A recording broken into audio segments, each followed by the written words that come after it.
Ta'ala atas segala nikmat karunia-Nya hingga saat ini. Alhamdulillah, perkumpulan orang Banten sudah menyelenggarakan webinar yang ke-11 yang kita adakan setiap minggu sekali ya, dengan berbagai tema seputar ekonomi keuangan syariah.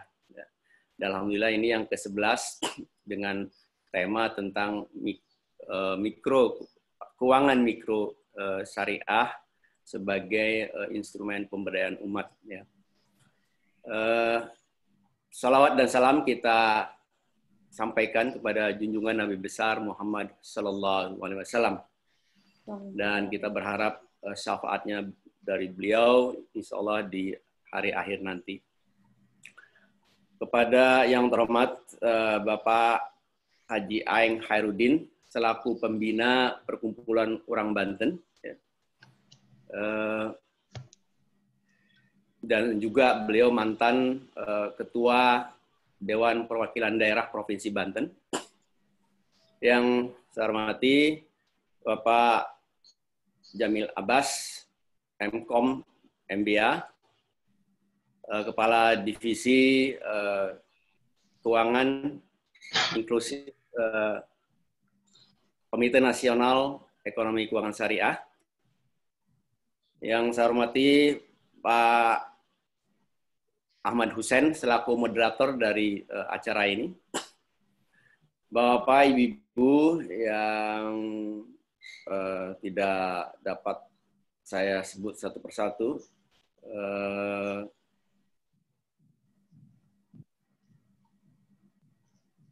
Marilah kita awali acara ini dengan membaca basmalah. Bismillahirrahmanirrahim.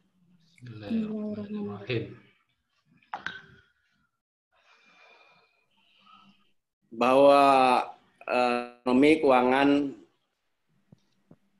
berkembang pesat di tanah air, bahkan di dunia ini sudah kita maklumi bersama, tetapi geliatnya di daerah itu masih belum kita rasakan. Ya. Oleh karenanya kami dari Perkumpulan Uang Banten bekerja sama dengan berbagai ormas-ormas Islam, ya, seperti ICMI, IAI, MES, ya, FSPP, Forum Silaturahim Pondok Pesantren, dan juga MUI. Begitu juga Himpunan Ilmuwan Sarjana Syariah Indonesia Provinsi Banten menyelenggarakan webinar ini sebenarnya dengan tujuan utama adalah meningkatkan literasi masyarakat di bidang ekonomi keuangan syariah, khususnya di Banten.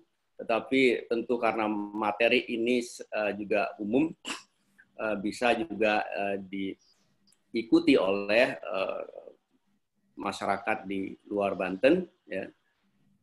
Dan selama ini memang juga diikuti dari luar Banten seperti Jawa Timur, Jawa Barat, Sulawesi, bahkan Papua, ya. Alhamdulillah dengan teknologi yang berkembang saat ini, webinar kita selenggarakan dengan manfaat yang luar biasa. Sebelum kita masuk kepada materi pokok, saya atas nama Perkumpulan Uang Banten, Wakil Ketua Umum Bidang Ekonomi, memohon kesediaan Pak Aeng Khairuddin selaku pembina Perkumpulan Uang Banten untuk memberikan sambutannya. Dipersilakan, Pak.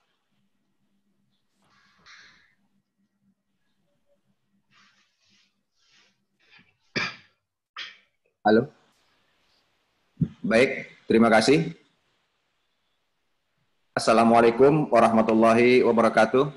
Waalaikumsalam. Alhamdulillah wa syukrillah wala haula wala quwata illa billah. Yang saya hormati pemandu acara Bapak Dr. Hariskullah Tahuri MBA, Beliau adalah Wakil Ketua Umum Perkumpulan Orang Banten bidang ekonomi, dan beliau juga mantan Dirut BNI Syariah dan Wakil Ketua Umum IJMI Provinsi Banten. Terima kasih Pak Rizkullah telah melibatkan saya dalam kegiatan ini. Sebetulnya saya ini agak malu gitu ya untuk menjadi pembina di teman-teman sangat luar biasa di pakarnya, tapi karena ditugaskan oleh PUB, khususnya oleh Pak Ketua Umum, jadi saya harus bersedia. Dan yang saya hormati Pak narasumber, Bapak Jamil Abbas, MBA, beliau adalah Kepala Divisi Inklusi Keuangan Syariah, Komite Nasional Ekonomi dan Keuangan Syariah, Pengurus Pusat IAIE, Bidang Pengembangan Keuangan Syariah, dan juga yang saya hormati moderator Pak Ahmad Hussein, anggota Bidang Ekonomi PUB, sekaligus juga CEO Rumah Pemberdayaan Masyarakat, dan Bapak-Bapak, Ibu-Ibu peserta webinar yang saya muliakan. Pertama-tama marilah kita panjatkan puji dan syukur kehadirat Tuhan Yang Maha Esa, Allah Subhanahu wa Ta'ala, di mana pada sore hari ini kita bisa bersilaturahmi melalui meeting Zoom atau webinar ini. Mudah-mudahan kegiatan ini bisa bermanfaat untuk masyarakat, khususnya masyarakat Provinsi Banten. Dan perlu juga saya sampaikan kepada bapak-bapak dan ibu-ibu, kegiatan yang dilakukan oleh Perkumpulan Orang Banten ini, kami sebagai pengurus juga sebagai masyarakat Banten mengapresiasi dan mendukung sekali apa yang dilakukan oleh PUB, karena PUB ini dilahirkan ingin bagaimana cita-cita pembentukan Provinsi Banten mempercepat kesejahteraan masyarakat Banten, baik di pendidikannya, ekonominya, kesehatannya, termasuk di infrastrukturnya. Itulah tujuan dari didirikannya PUB ini. Mudah-mudahan kegiatan ini bisa bermanfaat untuk masyarakat Banten khususnya, dan masyarakat Indonesia pada umumnya, juga kepada pemerintah. Dan perlu saya sampaikan juga, barangkali belum pernah disampaikan, Pak Rizkullah izin, saya menyampaikan terima kasih yang setinggi-tingginya kepada Ketua Umum PUB, yaitu Pak Taufikur Rahman Ruki, yang dalam hal ini biasa disebut Kimpik. Beliau ini semenjak dulu, sejak Banten diperjuangkan, beliau adalah anggota DPR RI dari fraksi ABRI. Beliau juga berjuang bagaimana Banten menjadi sebuah provinsi. Alhamdulillah, dengan kegigihan para tokoh, para anggota DPR RI di pusat pada saat itu, Banten sekarang sudah menjadi provinsi, bahkan kabupaten kota sudah bisa dikembangkan, yang tadinya 4 sekarang sudah menjadi 8. Itu sangat luar biasa. Harapan kita tujuan dari kesejahteraan ini juga bisa direalisasikan melalui webinar ini. Dan kedua, Kimpik tidak hanya perjuangan Provinsi Banten saja. Sejak lahir Banten menjadi sebuah provinsi, beliau tugas dimanapun selalu memikirkan masyarakat Banten. Makanya apapun organisasi yang ada di Banten selalu beliau support bagaimana supaya bisa mengentaskan kemiskinan di Provinsi Banten. Nah, ini sangat luar biasa. Mudah-mudahan beliau diberikan panjang umur, sehat dan kekuatan oleh Allah Subhanahu wa Ta'ala. Selanjutnya, kaitannya dengan webinar ini, saya mohon maaf, saya sebetulnya tidak punya keahlian di bidang mikro syariah atau keuangan syariah, tapi saya ingin juga memberikan gambaran bahwa potensi yang ada di Provinsi Banten ini sangat luar biasa bagusnya.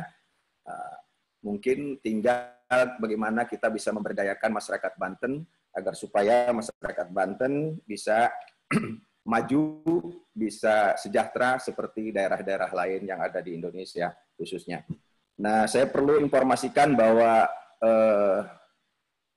pengusaha mikro yang ada di Provinsi Banten itu kurang lebih sekitar 823.496 UMKM. Nah, ini potensi yang sangat luar biasa. Bisa diulang, Pak? Berapa jumlahnya? 8.000? 823.000. Ya. 196. Berapa? 196? 496. Oh, 496? UMKM. Oke. Ribu ya, Pak ya? Bu. Ribu. Ya, baik. Terima kasih. Secara mikro bisa menyerap tenaga kerja minimal kalau 2 atau 3. Kalau 2 saja per UMKM, 2 orang yang bisa bekerja di situ berjumlah 1.646.992 orang. Nah, tapi lagi-lagi sekarang kondisi dengan COVID-19 ini juga agak mengganggu aktivitas para UMKM. Apalagi kalau kita mendengar ada informasi dari pengamat nasional, dari UMKM yang ada di Indonesia, mungkin termasuk Banten, itu 50%-nya atau 48, sekian persen mengalami kebangkrutan atau tidak bekerja. Yang 30% konon katanya mereka juga kesulitan untuk pemasaran karena daya beli masyarakat sedang turun. Dan yang 20% konon katanya juga kendalanya adalah dia tidak memiliki bahan baku. Nah, saya berharap di Provinsi Banten ini bisa ada solusi apa yang kita bisa manfaatkan oleh UMKM, yang kita bisa gerakkan, tentunya UMKM yang bekerja di sektor primer dulu yang kita dorong, karena kalau yang sekunder khawatir kebutuhan materialnya atau bahannya harus kita impor. Sementara kondisi COVID ini kita tidak mungkin karena banyak aturan-aturan yang menghalangi itu. Ya mungkin yang di 20% itu. Dan mudah-mudahan Provinsi Banten tidak seperti apa yang digambarkan oleh pengamat nasional itu. Jadi saya berharap nanti hasil dari webinar ini bagaimana keuangan syariah bisa menyentuh kepada UMKM yang ada di Provinsi Banten khususnya yang berjumlah tadi 800.000 lebih.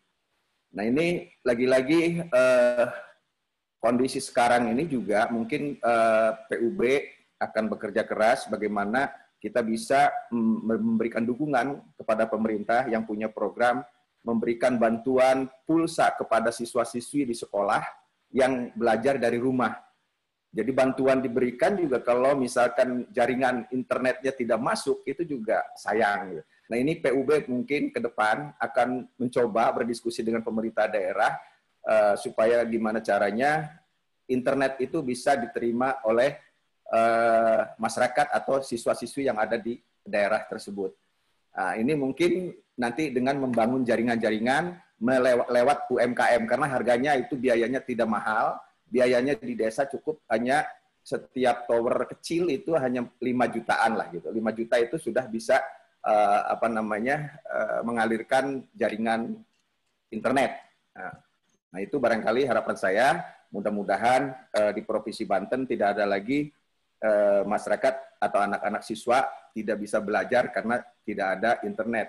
Sementara di daerah, mohon maaf, di desa banyak sekali anak-anak siswa yang tidak bisa belajar karena tidak ada internet. Jadi mereka beli kuota juga agak ya percuma gitu karena nggak terpakai. Nah ini dalam rangka mendukung program-program pemerintah, PUB insya Allah ke depan akan berpikir bagaimana supaya bisa mendirikan jaringan-jaringan internet di desa-desa. Nanti caranya seperti apa, Kiriskullah mungkin yang tahu, dan itu harus melibatkan keuangan syariah. Karena yang di bawah nanti kita gerakan pengusaha-pengusaha mikro, dalam hal ini UMKM. Di samping juga kegiatan-kegiatan UMKM yang lainnya yang sangat banyak sekali. Bapak Ibu yang saya muliakan, demikian barangkali saya juga tidak panjang lebar, sekali lagi saya mohon maaf, sebetulnya saya ini bukan siapa-siapa, tidak punya kemampuan apa-apa, cuma kebetulan ditugaskan sebagai dewan pembina. Jadi karena tugas, apapun tugas yang diberikan kepada saya harus siap dimanapun tempatnya. Demikian barangkali kurang lebihnya Pak Rizkullah, Bapak Ibu yang saya muliakan. Mohon maaf apabila ada hal yang kurang berkenan. Wallahu muwaffiq ila aqwamit thoriq. Wassalamualaikum warahmatullahi wabarakatuh. Waalaikumsalam warahmatullahi wabarakatuh. Terima kasih Aing Hairudin yang sudah memberikan sambutan pembuka, memberikan pencerahan kepada kita pada kesempatan webinar kali ini. Beliau juga mantan pengurus Kadin, jadi sama-sama dengan saya di periode sebelumnya. Jadi beliau bisa memahami bagaimana kondisi pengusaha, usaha dan juga khususnya kelompok menengah ke bawah khususnya di Provinsi Banten ini. Mudah-mudahan narasumber kita juga yang sengaja kami pilih dari Komite Nasional Ekonomi Keuangan Syariah, dan beliau Pak Jamil Abbas ini juga sebelum bergabung di KNKS juga saya mengenal baik kiprahnya di keuangan mikro syariah ini. Ya, jadi mudah-mudahan narasumber ini memiliki kompetensi yang kita harapkan. Nah, langsung saja masuk kita ke diskusi atau juga pemaparan tentang materi ini yang nanti akan dipandu oleh Pak Ahmad Hussein. Ya, beliau juga selaku CEO dari Rumah Pemberdayaan Masyarakat, ya, yang memang sehari-harinya beliau ini berkecimpung dengan masyarakat menengah bawah, bahkan paling bawah, kalau beliau katakan ultra mikro, ya, yang memang mengalami kesulitan khususnya di masa pandemi ini untuk sekedar menjalankan usahanya saja, ya. Itu yang sehari-hari beliau laksanakan. Saya persilakan Pak Ahmad Hussein untuk memandu acara ini. Baik, terima kasih Pak Rizkullah. Bismillahirrahmanirrahim. Assalamualaikum warahmatullahi wabarakatuh. Waalaikumsalam. Bapak dan Ibu sekalian, yang saya hormati Dewan Pembina, Pak Aeng, yang saya hormati pembicara kita, Bapak Jamil Abbas, Bikom MBA, Kepala Divisi Inklusi Keuangan, Pak Rizkullah, dan teman-teman sekalian yang sudah hadir di Zoom kita pada sore hari ini. Pada sore hari ini di seri yang ke-11, kita ambil tema Ekonomi dan Keuangan Islam dengan topik khusus Keuangan Mikro Syariah, Instrumen Pemberdayaan Umat. Saya ketika ditawarkan menjadi moderator ini, saya udah yang kedua ya. Dengan tema ini saya langsung angkat tangan. Kenapa saya angkat tangan? Saya memang ada di lapangan begitu. Saya 11-12 tahun di Lembaga Keuangan Mikro Syariah sebelum saya sekarang bergerak di UMKM. Kalau sekarang bergerak di pendampingan usaha mikro dan keluarga prasejahtera. Fokus saya kebetulan di situ, makanya saya ambil nih sebagai moderator. Saya ingin kebetulan mungkin nanti yang banyak warga Banten ya, kebanyakan warga Banten, saya ingin bagaimana juga nanti ketika pemateri menyampaikan makalahnya nanti dalam waktu 30 menit, kita akan gali juga bagaimana kondisi-kondisi lapangan yang saya temui. Ya, disebut tadi keuangan mikro syariah, instrumen pemberdayaan umat, bagaimana keuangan mikro syariah ini menjadi alat untuk memberdayakan umat. Berdasarkan data yang saya dapat, di Banten ini ada 641.000 orang miskin, atau 4,94% dari seluruh warga Banten. Itu orang miskin yang mungkin masuk kategori, kalau menurut saya masuk kategorinya bukan UMKM, di bawah UMKM, jadi ultra mikro. Jadi belum ditambah UMKM yang tadi Pak Aeng sebutkan, ada 820.000-an lah kayak gitu. Kemudian karena tadi menyebutkan instrumen keuangan syariah, yang kita baca, yang saya baca instrumen itu nanti masuknya ke Koperasi Syariah atau BMT. Saya kebetulan pernah jadi ketua himpunan Koperasi Syariah sebanten. Jadi data yang saya hari ini yang saya peroleh, datanya ada 1.200 koperasi syariah. Data yang ada. Kemudian 750 aktif, yang aktif cuma 750, ini yang syariah ya, yang mikro syariah. Kemudian yang kategori produktif itu cuma 250. Nah, bagaimana nanti coba kita gali sebenarnya arah dari KNKS ke depan seperti apa, dan bagaimana roadmap keuangan syariah yang akan direncanakan. Saya kira kita akan berikan waktu lebih panjang kepada Pak Jamil, karena saya nggak megang biodata lengkap mohon dipublish Pak Ahmad ya. Atau langsung ke Pak Jamilnya ya. Pak Jamil mau langsung? Saya ngikut aja, Pak. Ya, Pak Jamil sudah diberikan biodatanya ke host atau bagaimana? Atau saya serahkan langsung ke Pak Jamil saja ya? deh. Ya, Pak Jamil langsung 30 menit saya kasih waktu untuk kasih materi, nanti selanjutnya kita diskusi atau tanya jawab. Silakan Pak Jamil. Pak Ahmad tolong dibantu file untuk presentasinya. Oh, oke. Baik, terima kasih. Assalamualaikum warahmatullahi wabarakatuh. Waalaikumsalam warahmatullahi wabarakatuh. Yang saya hormati Bapak Haji Aeng Hairudin selaku pembina Perkumpulan Orang Banten. Yang saya hormati Dr. Rizkullah Tahuri MBA, Wakil Ketua Umum Perkumpulan Orang Banten bidang ekonomi. Dan bagi saya Dr. Rizkullah adalah senior atau bahkan guru saya di industri keuangan syariah. Salah satu guru pertama saya pada saat saya memasuki dunia ini. Dan yang saya hormati adalah Bapak Ahmad Hussein selaku pengurus PUB bidang ekonomi dan juga moderator kesempatan hari ini. Alhamdulillah senang sekali bisa bersilaturahim dengan Bapak Ibu sekalian di sore yang cerah ini. Ini terima kasih kepada Bapak Ibu pengurus PUB yang sudah memberi kesempatan bagi saya untuk turut berbagi pemikiran.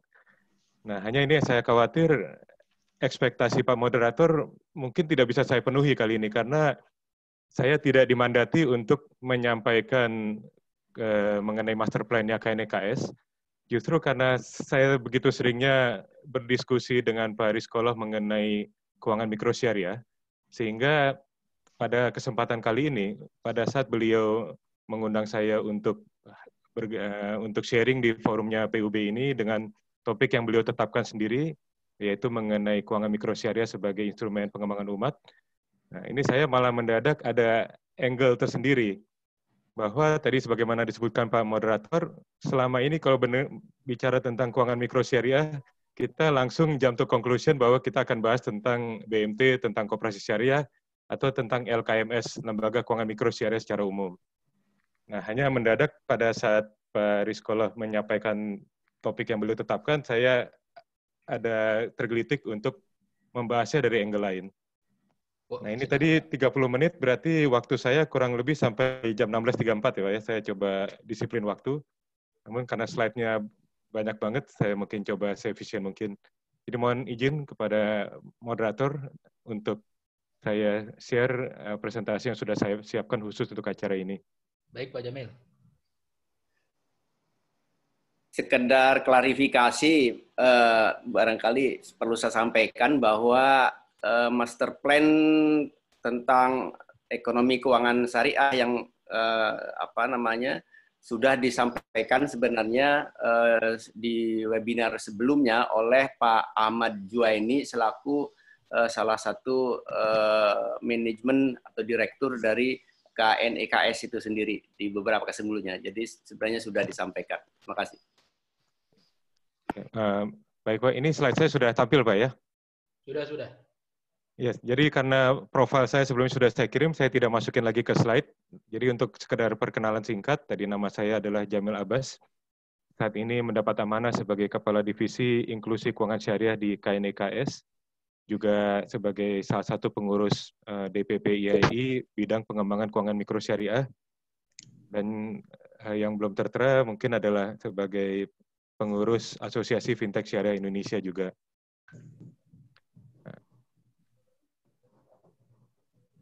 Ya, dan karena memang saya sudah dapat informasi sebelumnya bahwa Pak Ahmad Juwaini sudah pernah tampil di forum ini, saya kira perkenalan tentang KNKS mungkin sudah beliau laksanakan di sesi tersebut. Dan karena waktunya mepet, sementara saya menyiapkan 40 slide, saya mungkin langsung saja ke topiknya. Ini gambar dan suara saya jelas Pak ya? Jelas. Oke, jadi ini topik yang saya dapat dari Pak Rizkollah, yaitu tentang keuangan mikro syariah, instrumen pemberdayaan umat. Nah, jadi kalau selama ini kita bicara topik ini adalah bicara lembaga. Nah, hanya karena perjalanan tentang keuangan mikro syariah di Indonesia sudah cukup lama, nah saya jadi ingin memanfaatkan kesempatan kali ini untuk kembali mereview tentang konsepnya. Jadi tidak sebatas kepada lembaganya. Nah, apakah konsep keuangan mikro syariah yang kita pahami saat ini masih sama dan masih inline atau tidak? Jadi kembali saya pertegas, di waktu yang sangat terbatas ini saya mohon izin untuk membahas tentang konsep keuangan mikrosyariah. Karena saya lihat ada beberapa hal yang sudah berubah karena dinamika belakangan ini yang mungkin luput dari perhatian kita. Nah, bicara tentang konsep keuangan mikrosyariah, saya kira supaya lebih afdol, lebih mantap, itu perlu kita mereview sejenak tentang inklusi keuangan. Ya, lebih tepatnya nanti dengan pendalaman inklusi keuangan syariah. Nah, bahwa kalau kita Google tentang inklusi keuangan, itu banyak sekali definisinya, World Bank dan berbagai lembaga internasional punya definisi masing-masing. Hanya alhamdulillah dengan bangga, bukan gara-gara saya seorang ASN, tapi secara objektif, secara profesional, dengan bangga saya sampaikan bahwa definisi keuangan inklusif, salah satu definisi keuangan inklusif yang paling lengkap dan paling akurat justru punya pemerintah kita sendiri, yang tertuang di Peraturan Presiden Republik Indonesia Nomor 82 Tahun 2016. Di mana penekanannya sebagaimana tertera di layar dan yang sudah saya warnai biru adalah penekanan tentang menghadirkan akses layanan keuangan dalam rangka meningkatkan kesejahteraan masyarakat. Jadi di berbagai lembaga internasional lainnya, definisi keuangan inklusi itu lebih banyak membahas tentang bentuk layanan yang perlu disediakan, tapi banyak di antara mereka lupa tujuan utamanya atau ultimate goal-nya, bahwa keuangan inklusi adalah tentang dalam rangka meningkatkan kesejahteraan masyarakat, bukan sekadar pengembangan bisnis dari lembaga keuangan. Nah, jadi singkatnya, banyak pihak sudah mengkaji dan banyak pakar sudah mengkonfirm bahwa keuangan inklusif itu sangat penting bagi pengembangan masyarakat. Sederhananya, tanpa keuangan inklusif, masyarakat menjadi susah menabung, dan menabung sebuah isu yang penting ya, bahwa tidak ada komunitas yang bisa makmur kalau hanya pintar belanja, pintar foya-foya, pintar spending.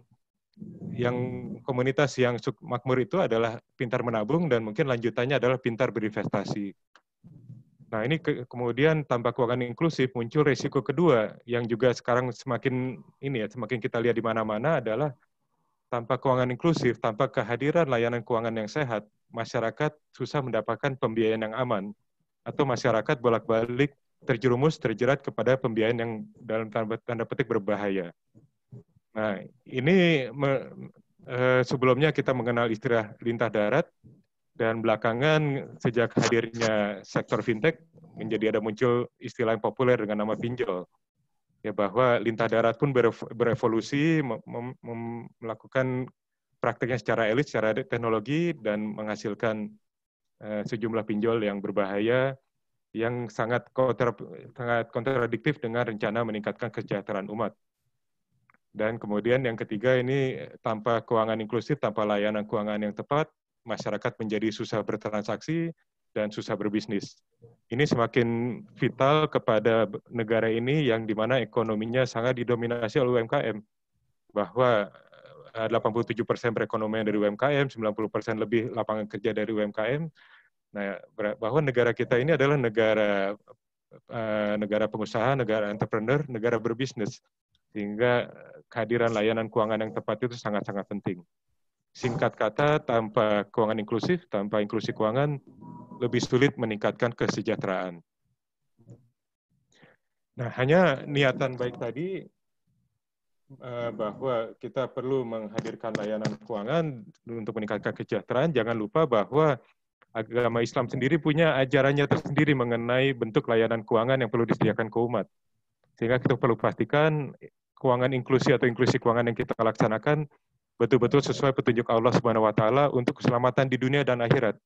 Bahwa itu yang harus kita pastikan. Jangan hanya selamat di dunia dan berbahaya di akhirat, atau yang lebih ironis lagi, belum tentu selamat di dunia dan di akhiratnya pasti berbahaya. Kalau kita misalnya ceroboh dan membiarkan riba merajalela. Jadi untuk kesejahteraan yang hakiki, kita harus pastikan layanan keuangan yang dihadirkan kepada umat adalah yang sesuai petunjuk Allah melalui Al-Quran dan hadisnya.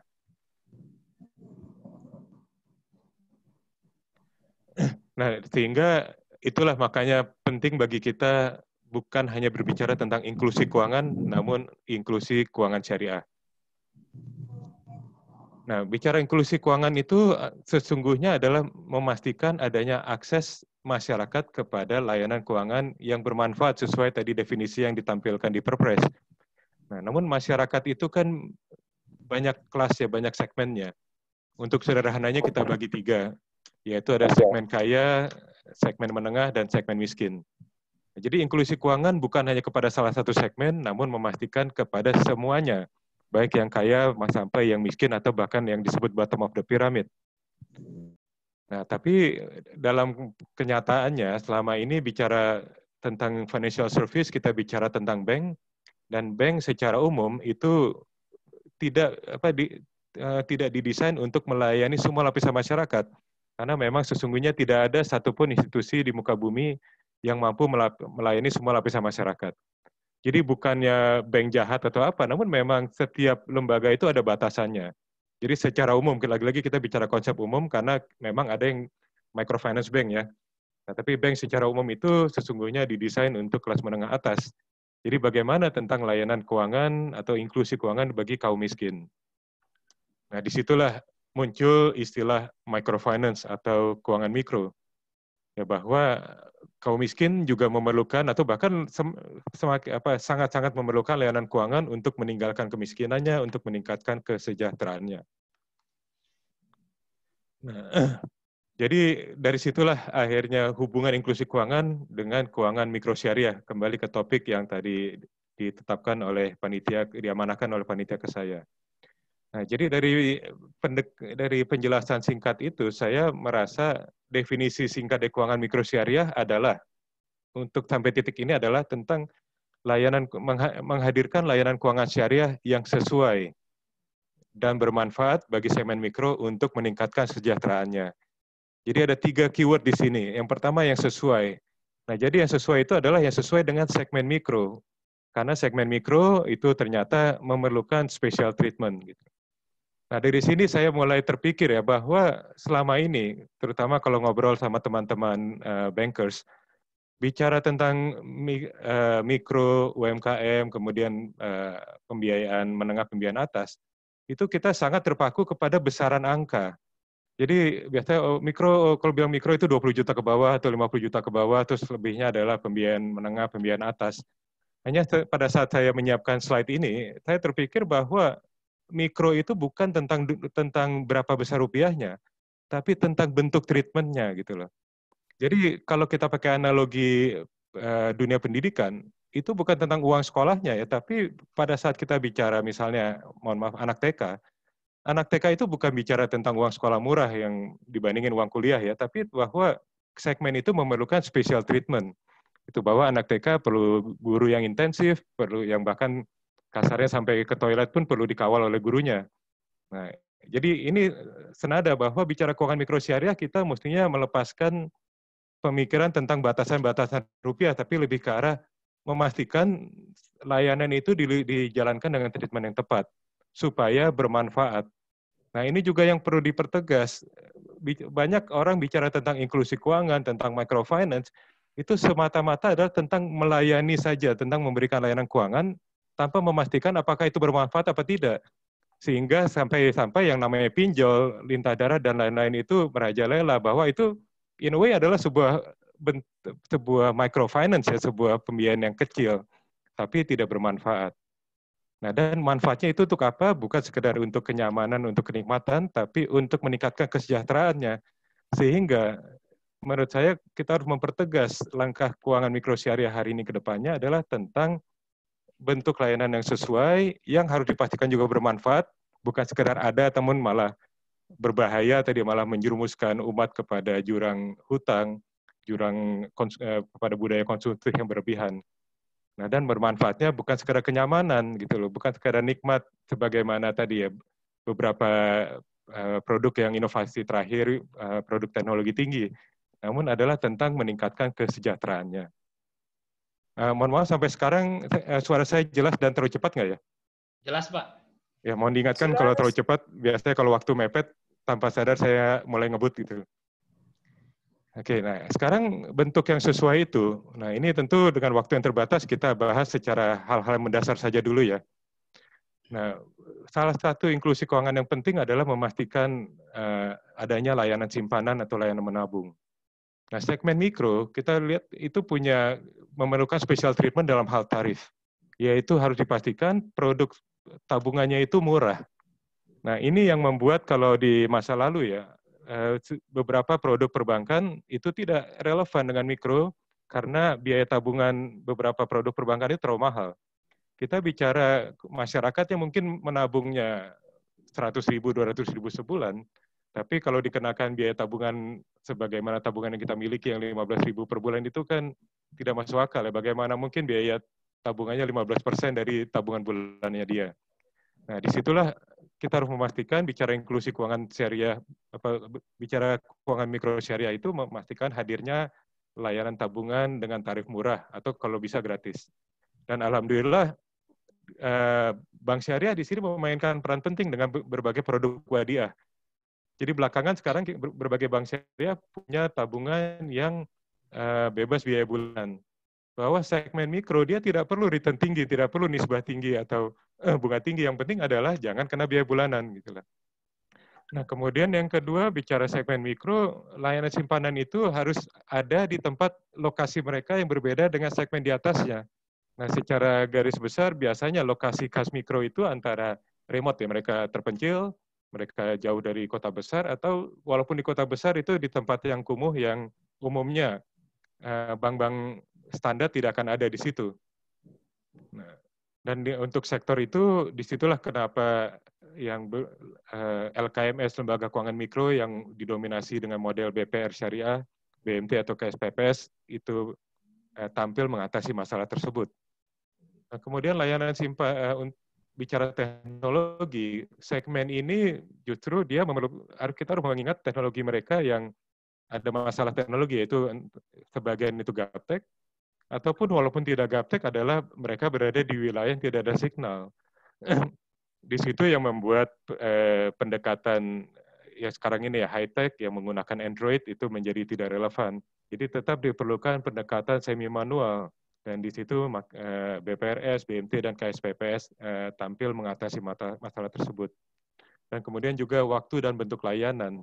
Nah, mereka adalah segmen dengan yang memiliki batasan-batasan, tidak memiliki banyak pilihan, sehingga memerlukan lembaga-lembaga khusus yang bersedia menyesuaikan dengan kondisi mereka. Contohnya adalah segmen pedagang pasar tradisional yang harus bekerja di pasar yang beroperasi tengah malam atau subuh.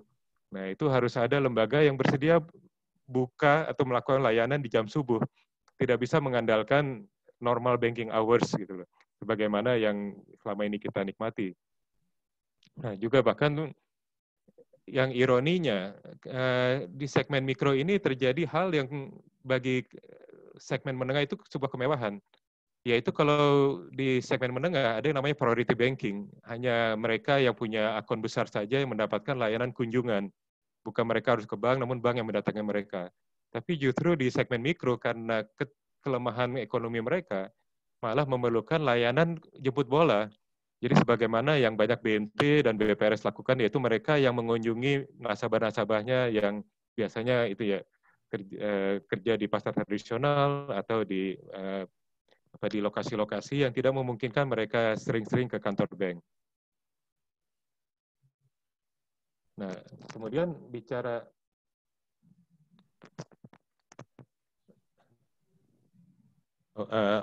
maaf saya mundur sedikit dari slide yang ini. Ada satu hal yang menarik bahwa saat ini bicara layanan murah untuk layanan simpanan itu lembaga yang salah satu yang unggul adalah malah Bank Syariah. Padahal selama ini Bank Syariah tidak dianggap sebagai LKMS. Nah, kemudian bicara layanan pembiayaan, itu sebagaimana kita ketahui segmen mikro punya banyak sekali batasan. Bicara jaminan, mayoritas mereka tidak punya kolateral. Nah, disitulah diperlukan pendekatan yang memungkinkan adanya pembiayaan tanpa kolateral. Di situ umumnya bank biasa tidak berkutik ya, karena bank biasa mewajibkan adanya kolateral. Nah, kemudian juga segmen ini memerlukan akad dan administrasi yang simpel, yang sederhana. Nah, yang menarik di sini belakangan, selain lembaga keuangan mikro syariah yang mengatasi masalah itu, kita sekarang punya pegadaian syariah juga. Bahwa pembiayaan gadai itu di beberapa lokasi dipandang sebagai solusi yang cepat, solusi yang mudah dipahami publik. Jadi dari beberapa observasi kami, salah satu cara memperkenalkan keuangan syariah yang mudah kepada masyarakat adalah melalui Pegadaian Syariah. Nah, juga processing time segmen mikro umumnya tidak bisa mereka tidak bisa melakukan financial planning yang sebagaimana corporate. Nah, jadi sering dadakan, sering tidak bisa menunggu terlalu lama, dan ini yang selama ini menjadi andalannya para lintah darat untuk terus itu karena mereka bisa pelayanan singkat. Nah, di sini yang juga walaupun tentu tidak bisa senekat lintah darat ya, mereka bisa dalam hitungan beberapa jam melakukan pencairan, namun lembaga keuangan mikro plus Pegadaian itu berusaha mengatasi masalah ini. Nah, tadi sebagaimana Pak Moderator cerita juga, segmen mikro itu memerlukan pendampingan. Nah, dan memang di sini pendampingan itu perlu, itulah. Nah, bicara pendampingan yang menarik bahwa tampaknya bicara pendampingan yang proper itu mostly datang dari komunitas BMT, dan yang belakangan adalah di komunitas amil zakat. Saya menggunakan kata amil zakat karena di situ ada banyak ya, ada Basnas, ada lembaga amil zakat swasta, dan bahkan berbagai yayasan sosial yang termasuk saya kira kalau saya tidak keliru lembaga yang dipimpin oleh Bapak Moderator. Begitu ya Pak Moderator ya? Iya, saya bukan lembaga zakat khusus pendamping. Iya, ini sebenarnya tadi gara-gara spesial pendek sebenarnya adalah amil zakat dan apa ya, mau saya bilang LSM atau non-profit organization, Mbak. Intinya lembaga sosial gitu loh. Nah, kemudian juga pembiayaan. Nah, yang menarik bicara pembiayaan mikro, sebenarnya harga itu bukan yang paling utama. Nah, memang jangan yang edan seperti lintah darat ya, tapi pengusaha mikro cukup oke dengan yang kategori normal ya. Di situ membuat pembiayaan bank masih masuk, pembiayaan BPRS masuk, BNT dan KSPPS. Nah, dan lagi-lagi hal yang menarik dari bicara pembiayaan murah itu malah sekarang muncul dari lembaga bank dengan hadirnya kurs syariah. Dan baru-baru ini ada kabar baik lagi, kalau sebelumnya bicara kurs syariah, kita umumnya bicara BRI syariah, dan sekarang bertambah lagi pilihan dengan BNI syariah, baru mendapatkan, sudah dapat izin dan alokasi untuk penyaluran kurs syariah juga. Ini selamat kepada teman-teman BNI Syariah yang kalau nggak salah ada yang hadir juga di sini. Nah, dan bicara pembiayaan murah, yang memainkan peran penting malah adalah lembaga yang mengelola zakat infak sedekah. Nah, disitulah salah satu keunggulan keuangan syariah dibandingin keuangan lainnya, apalagi keuangan kapitalis. Keuangan kapitalis tidak mengenal social finance, sementara keuangan syariah, social finance merupakan bagian yang sangat penting, yang sangat terintegrasi. Jadi keliru sekali kalau kita bicara pembiayaan mikro namun malah mengabaikan zakat infak sedekah wakaf. Dengan adanya zakat infak sedekah wakaf bahkan bukan saja murah, adanya kita bisa memungkinkan pembiayaan gratis bahkan hibah. Jadi di sini tampak walaupun tetap sepintas LKMS berbentuk BMT, KSPPS, BPRS itu mendominasi, tapi ternyata ada sejumlah bentuk lembaga keuangan syariah lainnya yang unggul di beberapa kategori. Nah, kemudian juga tadi layanan transaksi umumnya kita bagi menjadi layanan transfer, pembelian, pembayaran, tarik dan setor, dan lokasi. Nah, bicara transfer memang harus diakui tetap yang the strongest, yang the best-nya adalah bank. Dan bank itu juga semakin leluasa dengan adanya produk laku pandai, termasuk laku pandai syariah. Nah, jadi di sini menurut observasi saya pribadi, jadi ini hari ini mohon maaf saya lebih ke arah berbagi pemikiran dan observasi saya sebagai Kepala Divisi Inklusi Keuangan Syariah KNKS, namun belum tidak memaparkan materi resminya KNKS ya. Saya berharap bisa bertukar pikiran dengan Bapak Ibu sekalian di PUB. Nah, jadi tentu bicara layanan seperti ini, BPRS, kategori BPRS, BMT, dan KSPPS unggul karena jumlah institusi yang sangat banyak. Mereka bertebaran di mana-mana. BPRS itu jumlahnya lebih dari 100, BMT sampai ribuan. Nah, jadi sektor itu memainkan peranan penting dalam menyediakan layanan transaksi, tapi bank-bank syariah, terutama yang sudah memiliki produk laku pandai, juga semakin memainkan peranan besar. Nah, sehingga summary sementara saya bahwa keuangan mikro syariah itu adalah tentang gerakan menghadirkan layanan keuangan syariah yang bermanfaat yang sesuai dengan kondisi segmen mikro.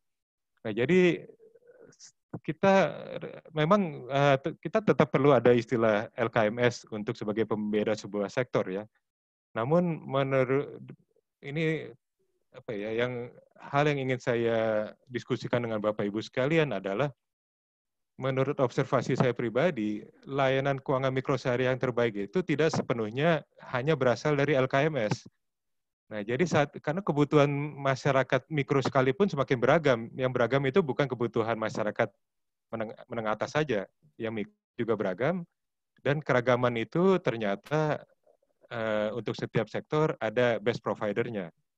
Nah, jadi kalau kita ingin menghadirkan best microfinance services kepada masyarakat, itu ternyata melibatkan beragam bentuk provider atau beragam bentuk lembaga keuangan syariah. Sehingga isunya adalah bagaimana mengintegrasikannya gitu loh. Nah, ini kembali saya menuju ke salah satu inisiatif resminya KNKS, bahwa sejak tahun lalu kami menggagas sebuah konsep atau sebuah idea yang kami namakan Kolaks. Nah, ini memang lahir menjelang bulan Ramadan tahun lalu, sehingga muncul teringat kepada sebuah panganan khas Ramadan, Kolak, namun kali ini Kolaks itu adalah singkatan dari Kolaborasi Layanan Keuangan Syariah. Pak Jamil, ya? Saya tambahkan 10 menit ya. Oh, udah lewat ya? Masya Allah. Waduh. Boleh saya tambahkan 10 menit? Oh ya, terima kasih Pak. Baik, kalau gitu bahwa ini adalah kolaborasi. Nah, ini Kolaks ini sebenarnya simpel saja, bahwa tadi melihat keragaman yang ada, baik keragaman kebutuhan dan ternyata keragaman provider. Nah, untuk menciptakan sinergi, kita harus mendorong semua stakeholder untuk berkolaborasi. Jadi Kolaks itu simpelnya adalah sebuah gerakan di mana layanan keuangan syariah bagi masyarakat Indonesia dilaksanakan secara berkolaborasi oleh berbagai pihak.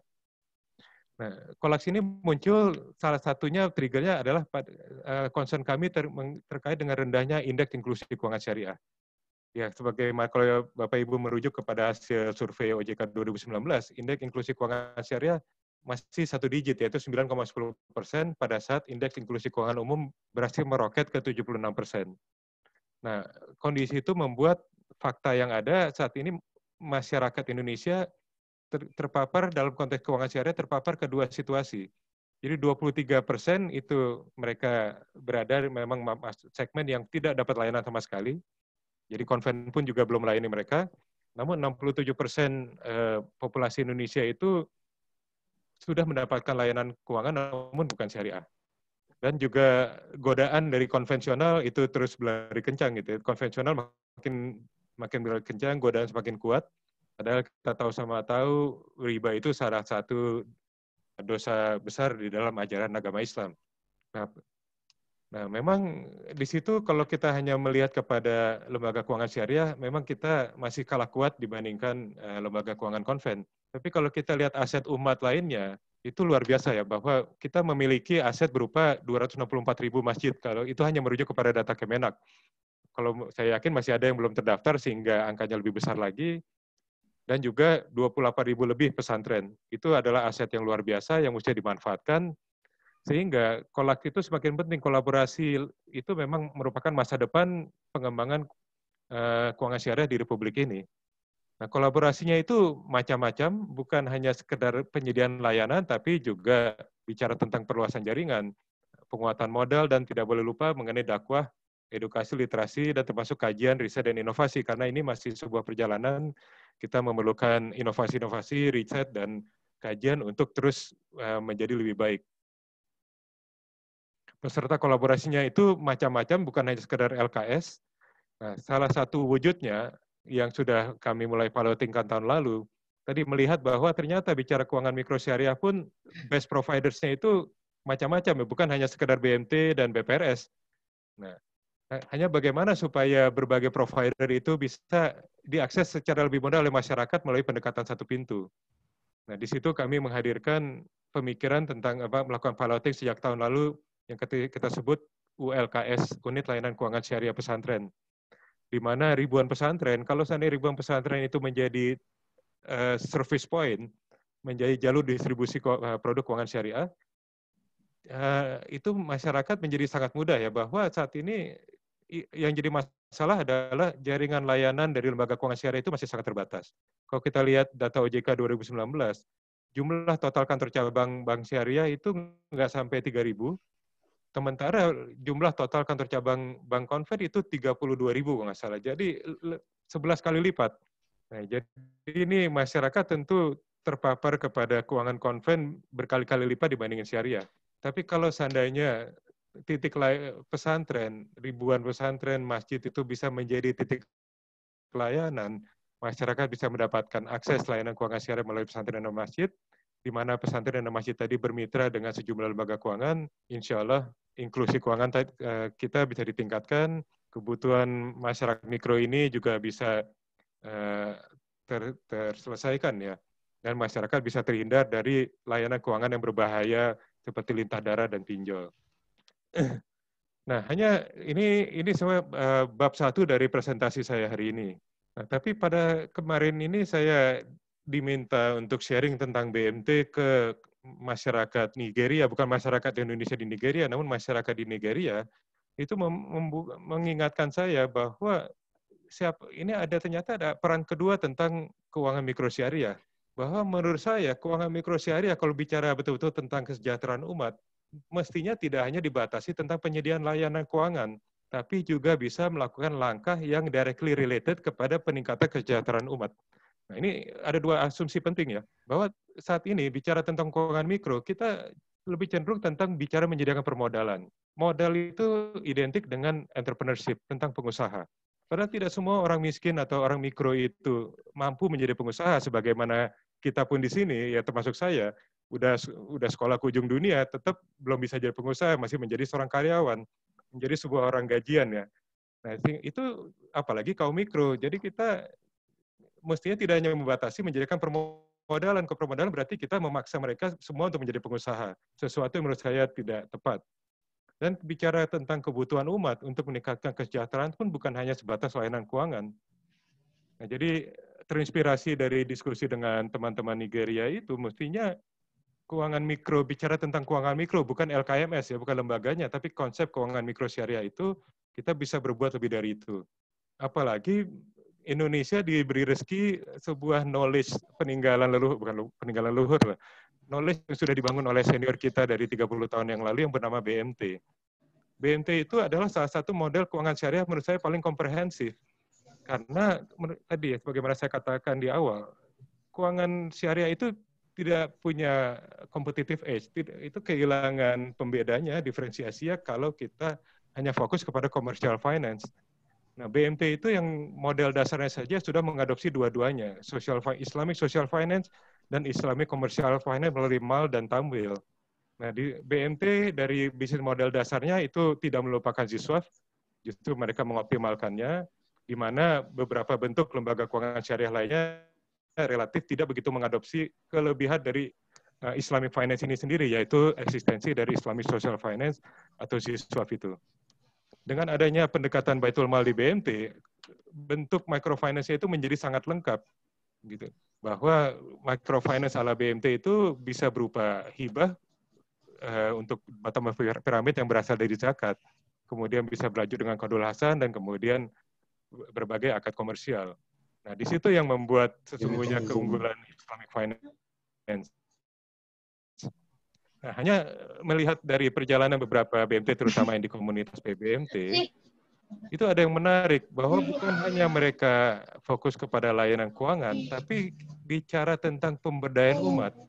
Teman-teman BMT itu melakukan lebih dari itu, karena kita ini bukan bahwa kalau betul-betul ingin membantu umat terlepas dari kemiskinan, meningkatkan kesejahteraannya, ya mestinya kita berbuat lebih dari sekedar penyediaan modal.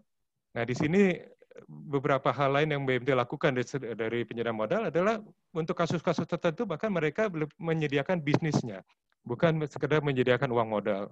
Terus untuk mereka yang memang tidak mampu menjadi pengusaha, sejumlah BMT pun membantu mereka mendapatkan kerja, baik dengan meng-create pekerjaan itu sendiri ataupun menyambungkan kepada employer, dan plus berbagai kebutuhan lainnya.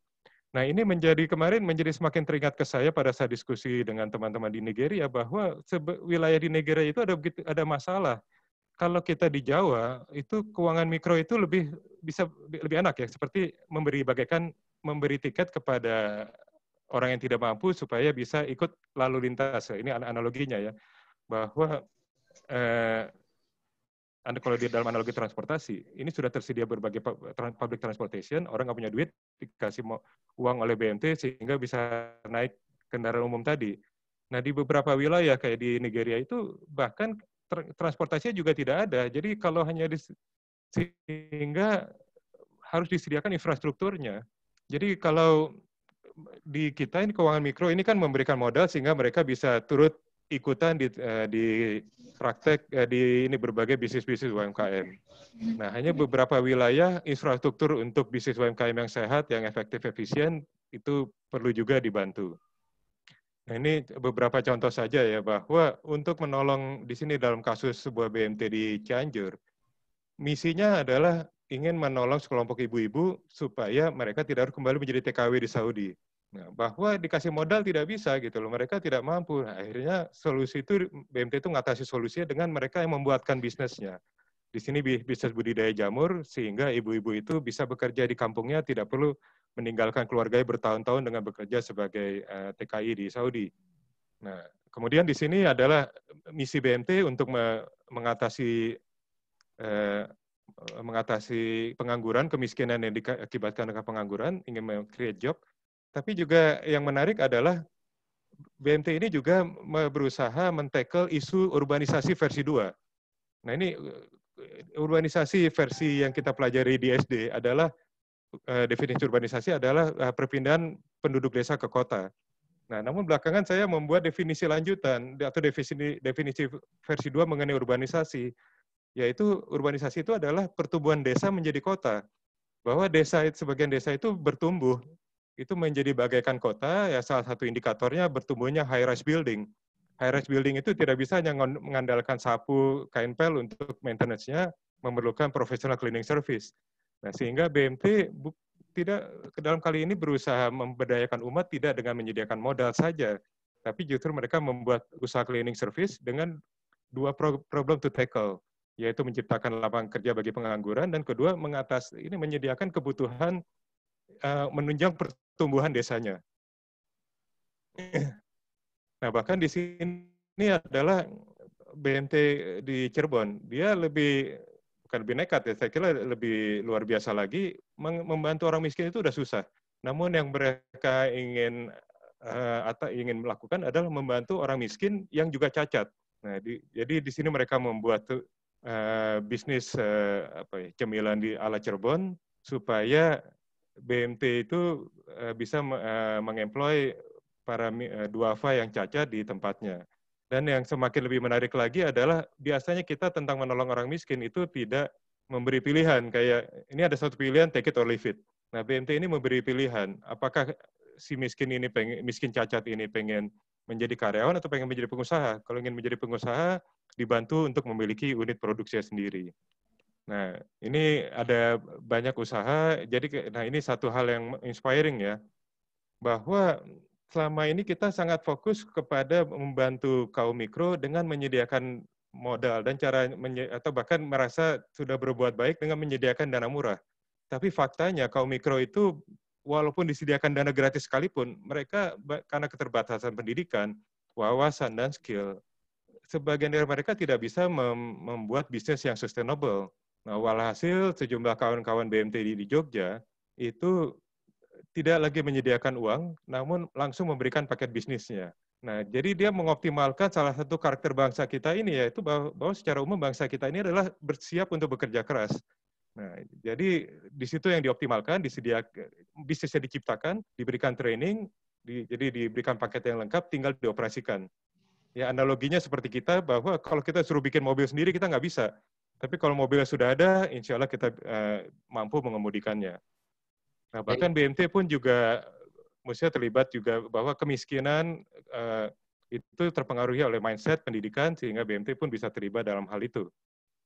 Dan ini salah satu hal yang luar biasa, bahwa lagi-lagi Islamic Finance itu baru optimal kalau kita balance atau kita betul-betul menjalankan Islamic Social Finance dan Islamic Commercial Finance.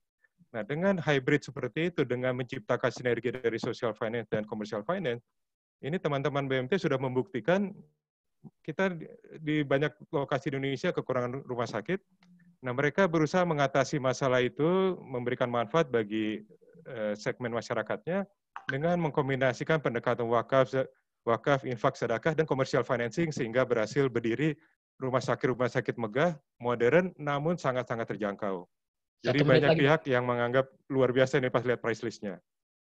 Baik, jadi sebagai summary,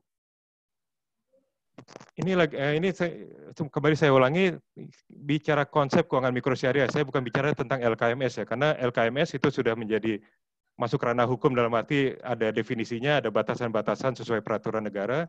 Nah, hanya bicara konsep, bicara mindset keuangan mikro syariah dalam niatan sebagai pemberdayaan umat, itu ada dua role penting, yaitu pertama menghadirkan layanan keuangan syariah yang sesuai dan bermanfaat, namun juga yang kedua adalah melakukan bergerak sebagai sebuah lembaga keuangan yang memanage keuangan. Nah, menjadi lembaga yang mengoptimalkan Islamic Social Finance dan Islamic Commercial Finance untuk menghadirkan direct solution. Jadi kepada wilayah yang ternyata ada infrastruktur yang diperlukan, tidak berarti harus kembali hanya ngemodalin si UMKM, tapi dia keuangan mikro itu bisa menghadirkan infrastruktur yang tadi yang urgent supaya praktek UMKM-nya bisa lebih impactful, lebih efisien, efektif. Jadi kalau memang daerah itu tidak ada pasar, keuangan mikro syariah bisa menghadirkan pasarnya. Kalau bahkan kayak sekarang di beberapa daerah pertanian itu lumbung ternyata kekurangan. Nah, bisa menghadirkan lumbung, dan saya ada sebuah lembaga sosial itu dengan pendekatan hybrid social finance dan commercial finance, dia menghadirkan mesin giling padi sehingga petani-petani di situ memiliki akses kepada mesin penggilingan yang lebih murah, lebih mudah, dan lebih menguntungkan.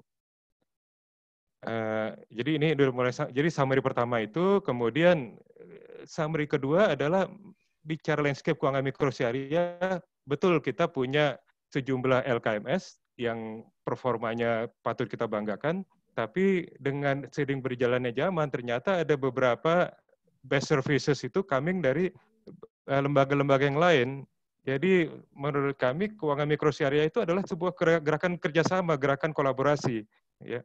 Di dalam situ contohnya adalah tentu BMT, KSPPS, BPRS itu on top of the list ya, puncak teratas. Namun Bank Syariah pun juga punya peran, punya kelebihan. Dan kalau bagi Bapak Ibu yang mungkin sempat ikut webinar KNKS pekan lalu, kami menjelaskan membuat webinar tentang 5 BLU pengelola dana, bahwa banyak sekali program pembiayaan mikro dari pemerintah yang luar biasa, murah, dan sangat menyasar area-area yang ditakuti oleh, dalam tanda petik, oleh lembaga keuangan biasa, itu pegadaian. Dan jangan lupa bahwa institusi amil zakat, infak, sedekah, lembaga sosial pun merupakan bagian dari player keuangan mikro syariah yang impactful. Gitu. Nah, jadi keuangan mikro syariah, Islamic Social Finance main sangat penting. Dan koperasi syariah, fintech syariah, dan lain-lain. Dan terakhir adalah keuangan mikro syariah seyogianya. Bicara pemberdayaan umat, kita harus memastikan langkah kita itu adalah tentang empowering. Nah, empowering the people dan empowering the society. Kemudian juga bahwa kita sesungguhnya bangsa yang sangat powerful, hanya bentuk kekuatan kita karena Indonesia sangat bineka tunggal ika, sangat beragam. Nah, keuangan mikro syariah itu lebih harus fokus memahami local strength dan resources karena tujuannya membangunkan, menghidupkan. Nah, jadi kalau di situ yang akan sangat impactful, bahwa kalau kita hanya sebatas mendistribusikan resources dari pemerintah pusat atau dari ibu kota ke daerah, ya bagus-bagus saja, tapi akan lebih impactful kalau kita berhasil membangunkan tadi awaken local strength dan resources. Tadi 2 rumah sakit besar itu yang tadi saya tampilkan, kalau saya tidak keliru adalah dua-duanya berhasil diselesaikan tanpa minta bantuan Jakarta sedikit pun. Atau tadi mayoritas selesai dengan dana-dana lokal, dengan kekuatan-kekuatan lokal. Ya, demikian kurang lebihnya. Ini mohon maaf nih melorot parah, molor sekali karena saya ingin sekali sharing begitu banyak kepada Bapak Ibu sekalian. Ya, demikian saya kembalikan kepada moderator.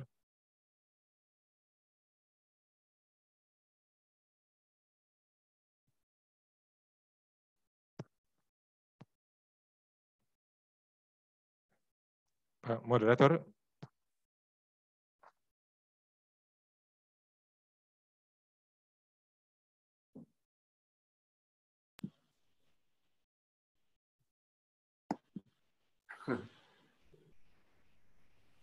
Pak Ahmad Hussein.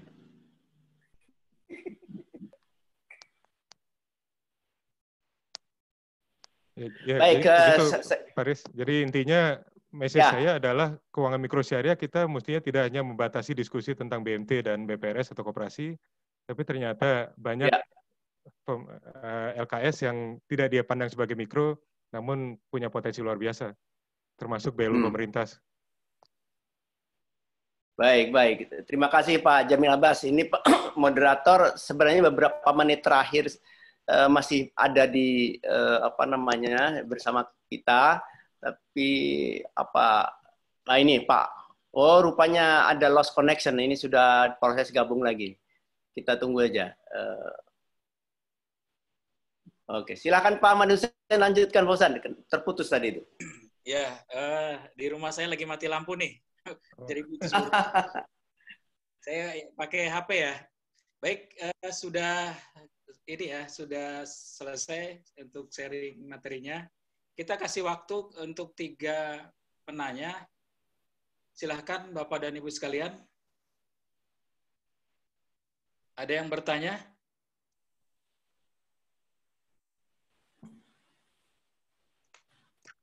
Saya Pak Hussein. Oh iya, Kang Ki Epi nih.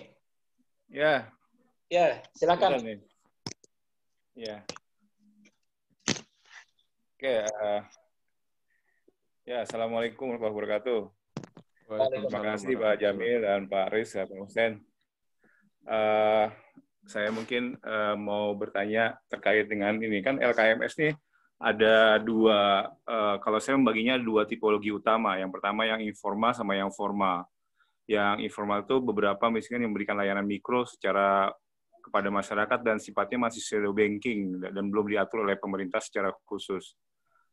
Kira-kira Pak Jamil terkait dengan posisi beberapa lembaga keuangan mikro yang pada posisi shadow banking ini yang tidak mempunyai ini ke depan bagaimana ya pengawasan dari institusinya kira-kira formatnya ke depan.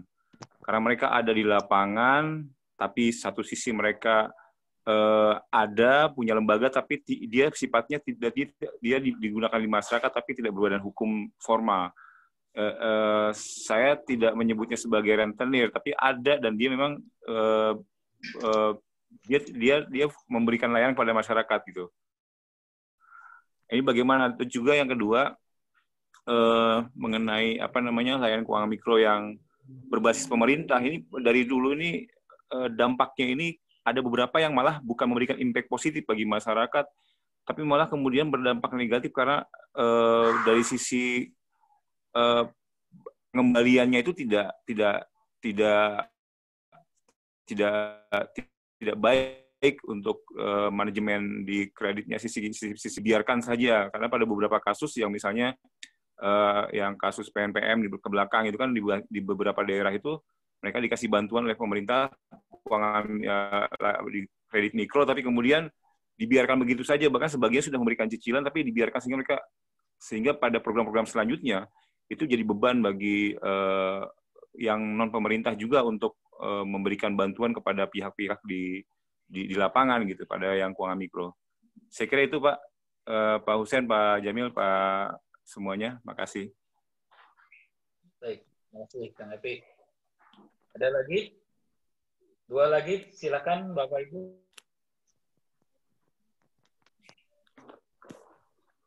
Saya boleh? Oh, baik Ibu Marisa. Ya. Terima kasih banyak Pak Hussein Kafi, Pak Moderator, untuk kesempatan yang telah diberikan. Pak Jamil Abbas, Khif Haluk ya Ustadz. Saya lebih ngomong pakai bahasa Arab. Iya, kemarin. Kopi aja Bu, bukan Ustadz Bu. Iya, saya bersama ini Pak Sultan Emir. Kira-kira minggu lalu KNKS urusan halal. Ingin bertanya aja, atau mungkin lebih tepatnya masukannya kepada Bapak-Bapak, para Ustadz sekalian dari PUB. Bagaimana jika ke depannya nanti terkait microfinance juga dengan halal ya, industri halal di Provinsi Banten.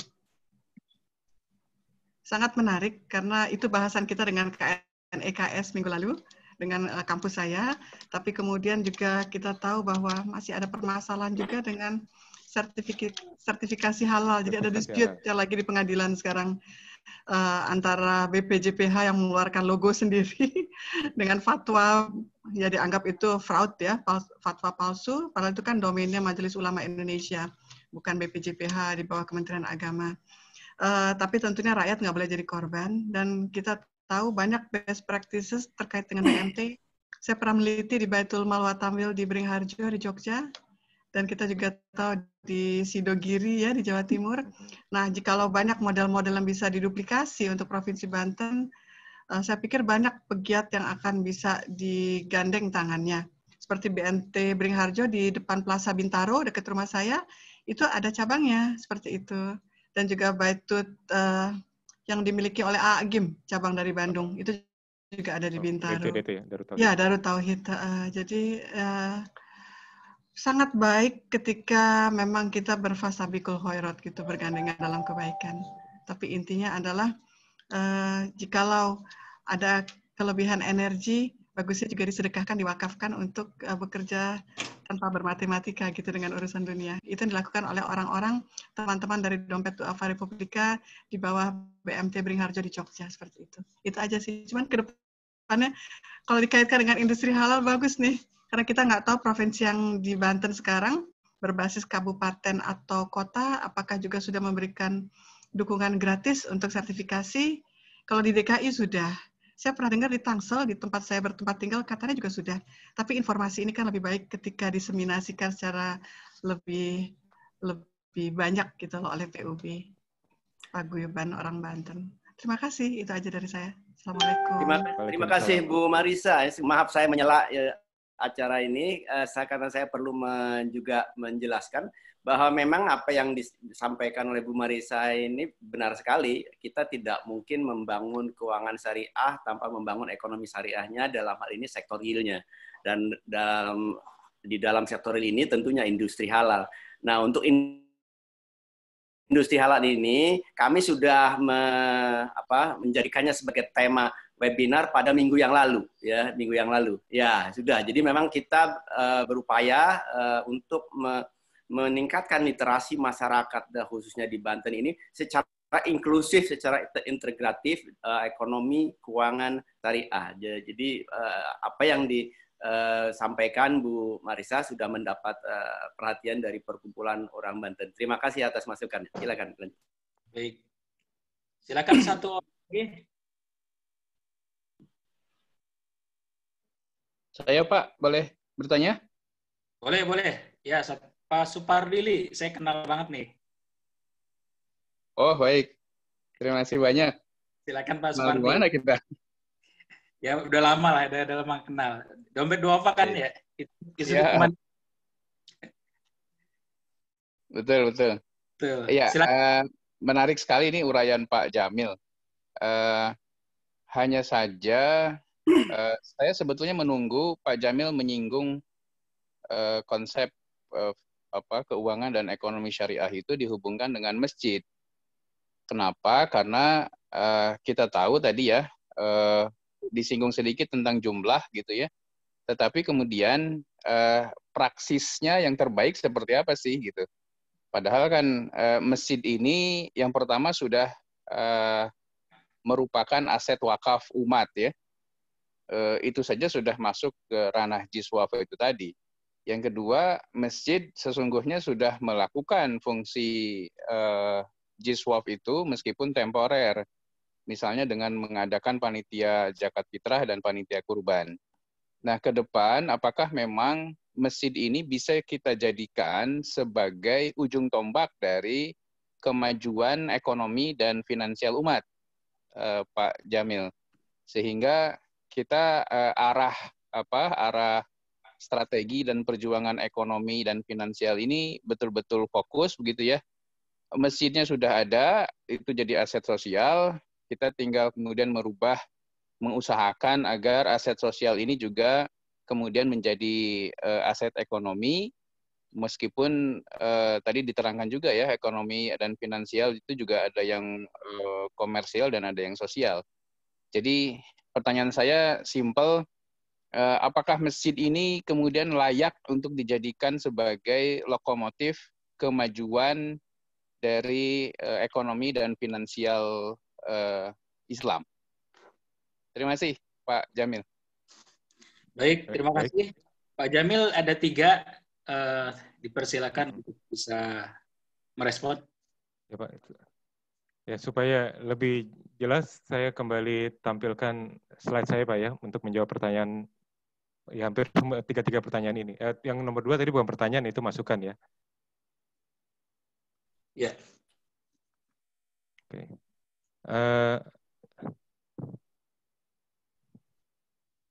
Ya, jadi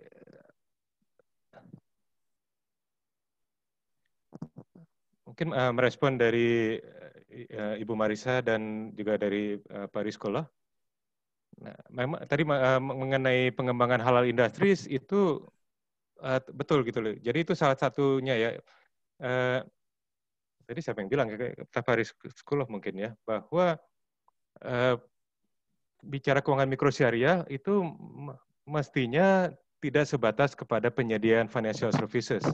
Namun perlu memastikan sektorilnya, bahwa keuangan syariah itu hanya bisa maju kalau sektorilnya maju. Jadi keuangan mikrosyariah mestinya juga memberikan atensi dan bahkan mengambil langkah-langkah untuk menghasilkan yang saya pakai istilah direct solution untuk pengembangan sektorilnya. Jadi kalau sektorilnya itu tidak diperhatikan, baik kita pakai istilah ya, industri halal ataupun kalau ini masalahnya kalau bilang industri halal ini saat ini kan fokus kepada 6 atau 7 sektor utama ya. Nah, jadi kayak, nah padahal ada sejumlah industri yang tidak haram, nah namun juga perlu diperhatikan kalau memang itu terjadi peluang bisnis UMKM bagi wilayah tersebut gitu loh.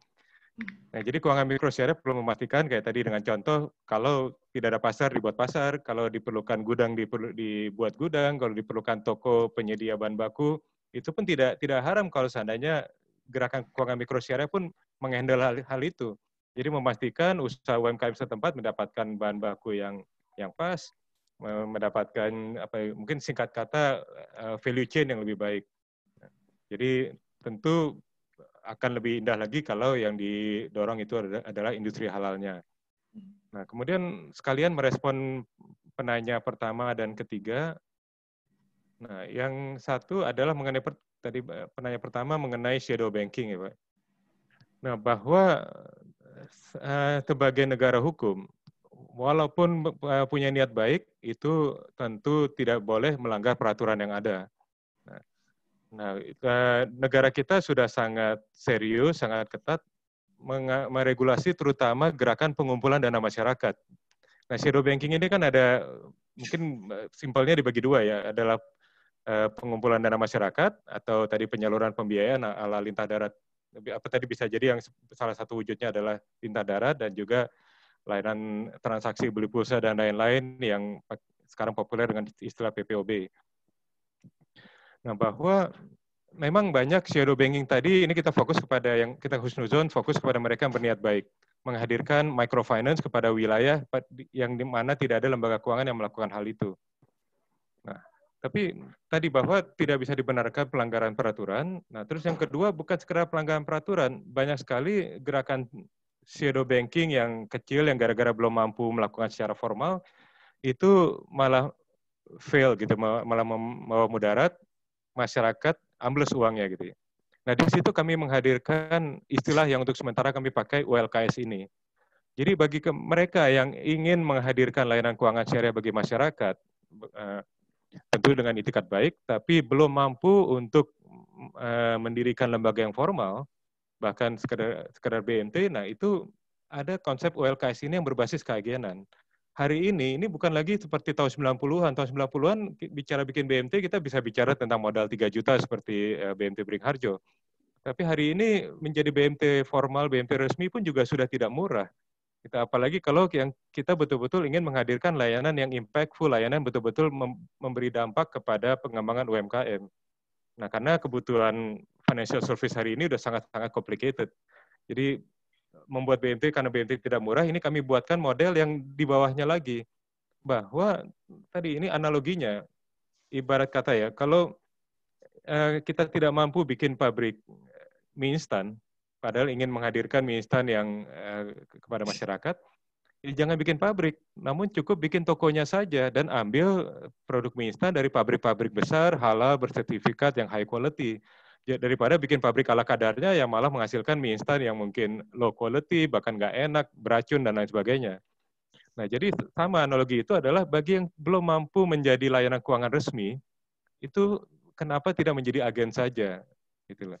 Bahwa mereka bisa bermitra dengan bank, BMT, Pegadaian, fintech, dan bahkan lembaga zakat supaya berbagai layanan yang impactful tadi itu bisa terjembatani oleh mereka, oleh yang saat ini istilah zero banking, itu supaya masyarakat bisa tersambung. Nah, dan konsep keagenan ini sudah mulai satu persatu muncul. Ya, itu tadi BMT Beringharjo contohnya sudah punya cabang di salah satu pesantren di Jawa Barat berbasis keagenan, berbasis kemitraan. Nah, bicara bank syariah, sudah ada sejumlah bank syariah yang punya produk laku pandai syariah. Ya, sehingga sejumlah produk perbankan memang bisa dalam tanda petik diamanahkan kepada mitra yang sangat sederhana. Nah, Pegadaian Syariah juga punya program keagenan. Nah, fintech syariah apalagi, bahwa fintech syariah itu memang sangat-sangat berbasis kemitraan karena mereka fokus kepada cloud, kepada teknologi.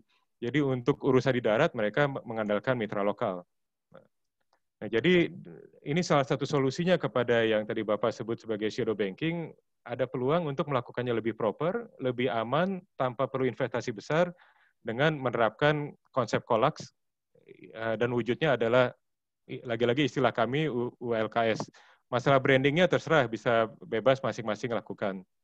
Nah, bahwa ini contoh pesantren Pak Supardi. Namun bicara kemitraan ini bisa, kata pesantren ini diganti dengan masjid, bahkan diganti dengan kantor RW sekalipun nggak masalah. Itu bahwa yang penting ini adalah sebuah lembaga kemitraan dengan lembaga komunitas atau dengan sebuah lembaga lokal, nah, untuk menghadirkan berbagai macam produk keuangan yang bermanfaat tadi, bahwa kalau tadi kata pesantren diganti masjid, nah kalau konsep ini diterapkan, malah di masjid masyarakat bisa mendapatkan sejumlah produk-produk keuangan syariah yang penting dan tentunya sudah terscreening.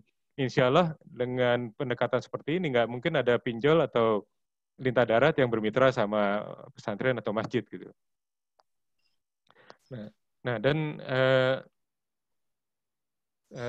ya itu tadi ya, bahwa tidak boleh lupa, jadi di diagram yang dengan space terbatas ini tentu sebenarnya banyak model lembaga keuangan yang perlu ditampilkan, namun kami memilih kotak keempat adalah lembaga amil zakat, infak, sedekah, dan wakaf. Karena bicara keuangan mikro, mereka memainkan peranan yang sangat penting gitu. Ya kurang lebih demikian, semoga baik terjawab. Saya coba menguatkan pertanyaan yang pertama, Pak. Kayaknya ada yang kelewat nih. Ya, iya? Tadi pertanyaan Pak Eki.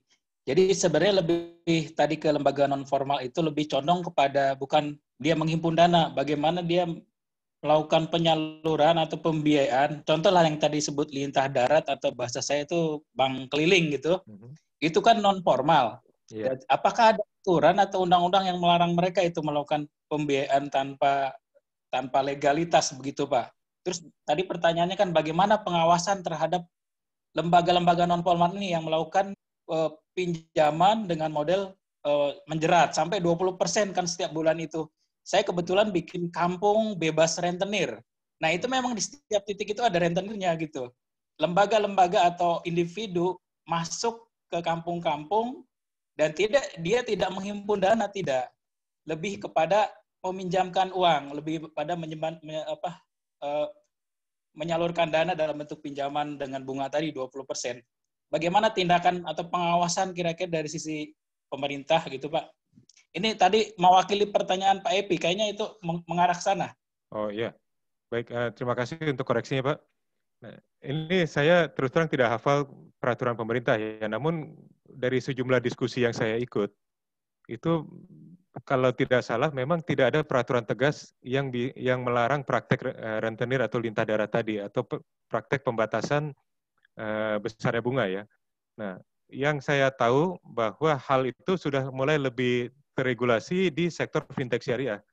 Maaf, di sektor fintech, bukan fintech syariah. Di sektor fintech ada sejumlah aturan OJK yang membatasi praktek dan juga besaran bunganya. Nah, dan kemudian juga sudah jelas ada praktek fintech yang tidak berizin itu langsung di-bredel, ya, langsung ditutup oleh OJK dan lembaga-lembaga pemerintah terkait.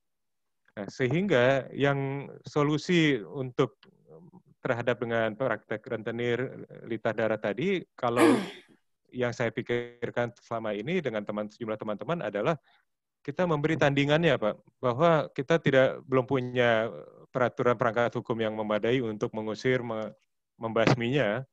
Nah, namun kita bisa memberikan alternatif supaya masyarakat tidak ke sana.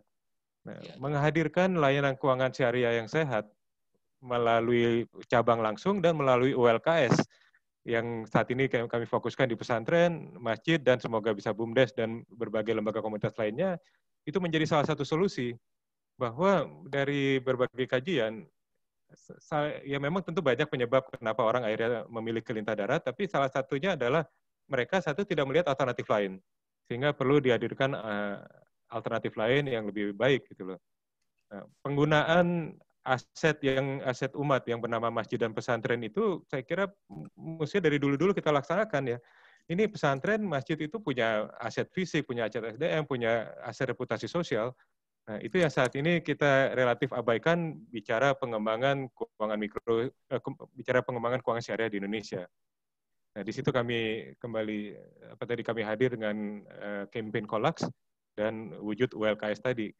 Bahwa bagi pesantren dan masjid yang sanggup mendirikan lembaga keuangan resmi sendiri, silakan. Yang belum sanggup, bukan berarti mereka tidak ikut sama sekali, namun mereka bisa menjadi partner bagi sejumlah lembaga keuangan syariah resmi. Nah, terus tadi ada pertanyaan juga dari penanya pertama mengenai kurang suksesan beberapa pembiayaan pemerintah ya, bahwa terjadi penyaluran dan koleksinya buruk.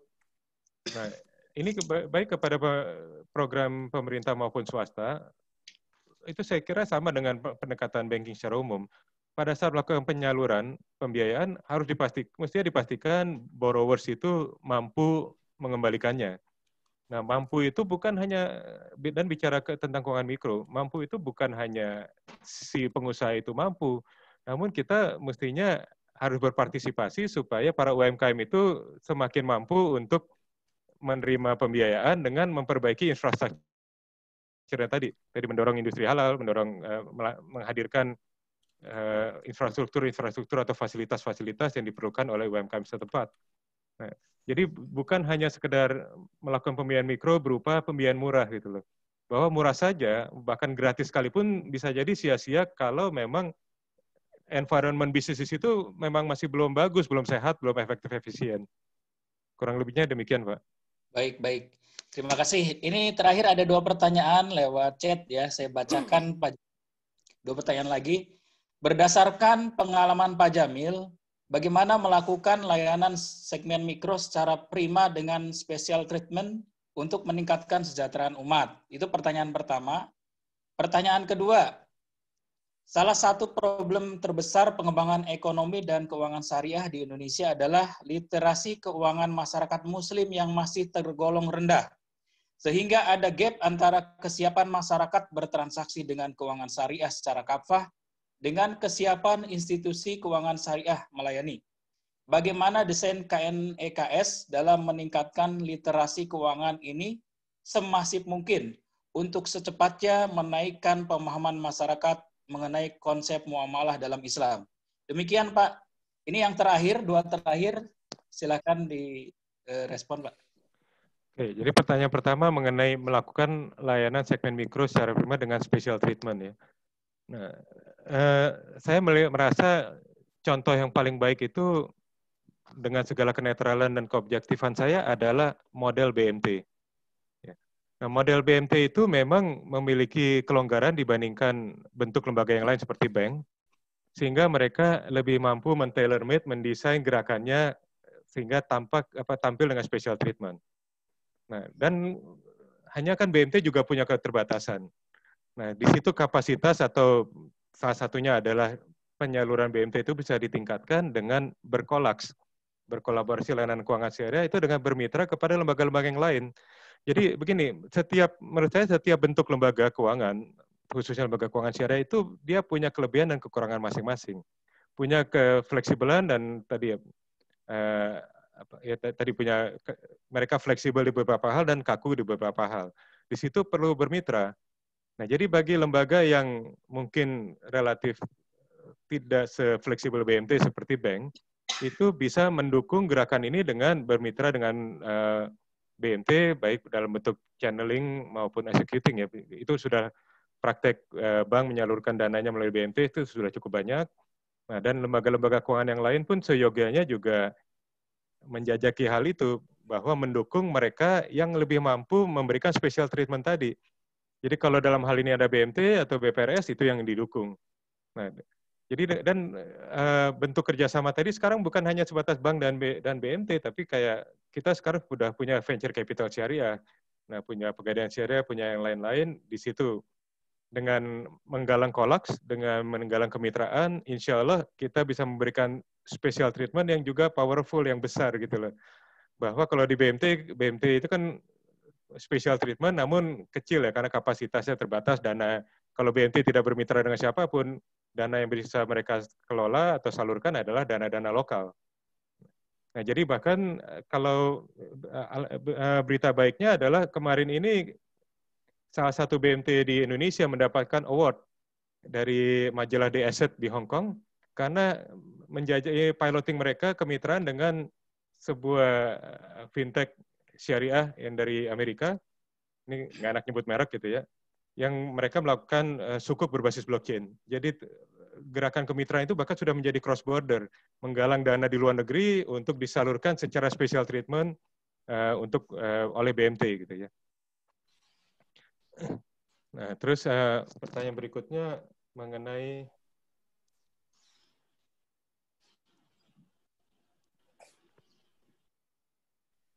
ini mengenai literasi itu memang salah satu hal yang paling berat, paling bikin pusing karena luasnya wilayah kita, besarnya populasi dan juga keragaman populasi warga negara Indonesia. Nah, dan saat ini teman-teman di divisi literasi dan pendidikan sedang merancang sejumlah inisiatif, termasuk adanya pendidikan ekonomi syariah dari usia dini. Ya. Tapi secara garis besar kepada Bapak Ibu sekalian yang saya kira yang hadir di sini adalah mayoritas juga praktisi atau akademisi di bidang keuangan syariah. Justru yang saya ini di kalangan terbatas ini justru saya ingin himbau adalah mari kita sama-sama review bahwa apakah literasi yang ada itu sudah benar gitu loh. Jadi yang saat ini bukan tentang memasifkan saja yang saya khawatir, ada sejumlah literasi itu yang malah keliru sehingga antara tidak memiliki dampak atau malah memberi dampak yang bumerang. Ya, contohnya ya, yang salah satu paling nyata adalah banyak gerakan literasi yang akhirnya membuat masyarakat berpemahaman keuangan syariah adalah bank syariah saja, gitu loh. Atau banyak gerakan literasi yang hanya memberikan ilmu tentang hafalan definisi akad. Gitu. Jadi hanya tentang keuangan syariah adalah menghafal bedanya murabahah dan mudharabah musyarakah. Tapi gagal menyentuh esensi dari apa itu keuangan syariah, apa itu keuangan mikro syariah. Nah, di situ yang makanya hari ini saya memberanikan diri untuk mengangkat dari angle yang lain, yaitu kembali mereview apa itu keuangan mikro syariah. Bahwa salah satu yang menurut saya perlu dikoreksi adalah keuangan mikro bukan sebatas tentang small ticket financing. Bukan hanya pembiayaan sebatas 5 juta atau 10 juta, 20 juta, namun ada tambahan requirements untuk menjadi sebuah keuangan mikro syariah yang kita harapkan gitu. Bahwa ada special treatment gitu, ada bahwa dalam beberapa hal keuangan mikro bisa jadi tidak tentang memberikan pembiayaan kepada UMKM-nya, namun melakukan perbaikan infrastruktur, melakukan perbaikan edukasi, environment, ekosistem.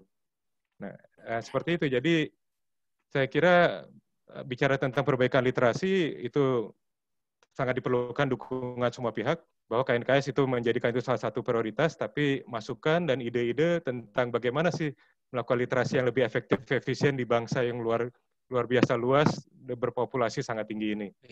Baik. Ya, terima kasih. Pertanyaan sudah kita stop ya. Sebelum kita akhiri, saya sampaikan PUB beserta RPM Institute insya Allah akan sedang jalan sebenarnya. Ada program yang namanya Kampung Bebas Rentenir. Itu memang bukan BMT, Pak. Kami masuk ke dalam satu kampung, bikin komunitas usaha. Di situ ada komunitas usaha, lakukan pembinaan dulu.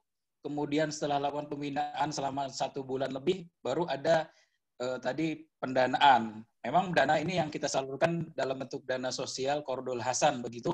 Nah, inti dari semuanya itu sebenarnya di pendampingan. Karena selama 12 tahun saya di BMT, kurang di pendampingan. Nyalurin dana, nggak ada pendampingan usaha. Nah, kelebihannya adalah kami melakukan pendampingan usahanya. Ketika mereka mau naik kelas, kita bikin namanya kelas scale up UMKM. Ada mentornya yang memang udah sukses, mentor, ada coachnya, itu kelasnya bisa sampai setahun itu, ada pola-pola seperti itu. Itu yang sekarang sedang kami dan PUB lakukan di beberapa kampung, kemudian ya ketika mau diperluas memang harus ada sinergi, harus ada kolaborasi. PUB perlu kolaborasi dengan BMT, perlu dengan perbankan, perlu dengan lembaga zakat. Ya, itu yang insya Allah akan dilakukan oleh bidang ekonomi. Saya kira terima kasih banyak Pak Jamil yang sudah menginspirasi. Mohon izin merespon statement Bapak barusan ya. Itu saya 1000% setuju, Pak.